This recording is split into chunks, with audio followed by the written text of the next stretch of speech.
नमस्कार मित्रों, मैं अनुजयुक्त अपने जारी एपिसोड के 8वें भाग में पहुंच चुका हूं और भाग 1 से भाग 7 तक YouTube पर उपलब्ध है और आप में से कईयों ने सारे एपिसोड को सुना भी होगा और समझने का कोशिश भी कर रहे होंगे और समाज में भी एक जागरूकता को लाने का कोशिश हम सबको मिलकर करना है।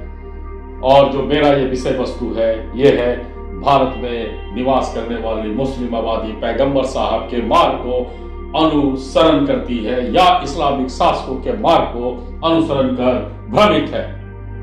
मेरे इस चैनल को लाइक, सब्सक्राइब और शेयर करते रहे ताकि लगातार आप सबके सामने जानकारियां मैं दे सकूं। मैंने भाग 7 में एक महत्वपूर्ण बिंदु को इंगित किया था और वो था अरब देश में इस्लामिक शरिया कानून के अंतर्गत मुस्लिम आबादी काफी खुश है और काफी उन्नति की तरफ अग्रसर भी है। पर यही चीज अफगानिस्तान, पाकिस्तान में नहीं है और भारत में अगर है भी तो मुस्लिम राजनीति के शिकार बन एक सामाजिक खाई का कारण बने हुए हैं और इन्हीं कारणों का पता मैं लगाने का कोशिश कर रहा हूं और आप सबको बताने का भी कोशिश कर रहा हूं। भाग 8 के महत्वपूर्ण बिंदुओं पर मैं आता हूं। भारत में सनातनी संस्कृति का परचम और परिचय हर पुरातत्व सर्वेक्षण में भी मिलता है और मिला भी है। पुराण और ग्रंथ में भी मिला है, पौराणिक गाथाओं में भी मिला है। कई वैज्ञानिक अनुसंधान भी पुराणों में लिखित तथ्यों का मिलान भी किए हैं या आज भी करते हैं। इसका सीधा मतलब है कि देश में सनातनी आस्था जड़ काफी मजबूत था, काफी तोड़ने की कोशिश हुई पर यह टूटा नहीं और इसलिए भारत आज भी एक सुरक्षित देश माना जाता है और नागरिकों के लिए भी एक सुरक्षित स्थान माना जाता है।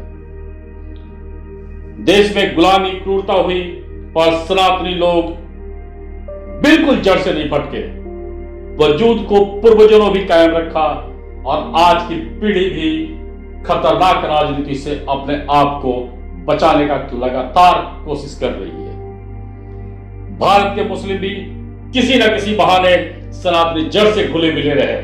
उनका व्यापार, उनका आहार, व्यवहार सब सनातनी संस्कृति के आसपास लगातार जुड़ा हुआ रहा और शायद ये एक बहुत महत्वपूर्ण कारण है कि अन्य इस्लामिक देश या अन्य मिडिल ईस्ट जैसे देशों की जैसी स्थिति या वहां के मुस्लिमों जैसी बदहाल स्थिति भारत के मुस्लिम समुदाय की नहीं है।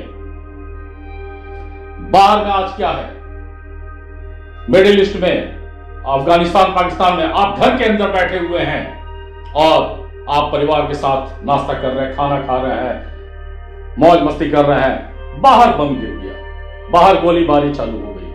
आपको यह भी पता नहीं रहता है कि कब आपको अपना ही घर छोड़ के भागना पड़ जाए। भारत में यह स्थिति नहीं है क्योंकि भारत का जो जड़ है वो सनातनी मजबूती से जुड़ा हुआ है और मेरा उद्देश्य इसी सनातनी जड़ को मजबूत करवाना है।